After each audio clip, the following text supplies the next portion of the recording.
It happened Sunday night at the intersection of State Route 138 and I-85 North. Georgia State Patrol says a South Fulton police officer was chasing a stolen Mercedes-Benz when a white work van made a left turn onto 138. The patrol car struck the van, causing it to overturn on its top and catch on fire.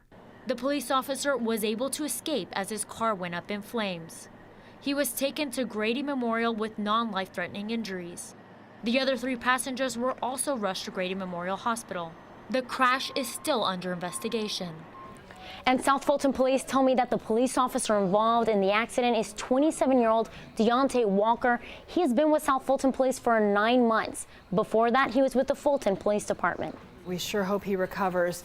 So we're waiting for the names of the people in the van. We know 3 people died, 3 people are in the hospital. In light of that, they just found themselves in the middle of a police chase. They had no idea what was happening around them. What is Fulton saying about the pursuit policy there? Yeah, sure. We asked South Fulton police for their police pursuit policy, and they've told us that they're going to get that information to us. It's about 10 pages long, and we haven't received that information yet, but we're still continuing to ask them for that, and we hope to get that soon. All right. Thanks for following up with that. Elvin Lopez reporting.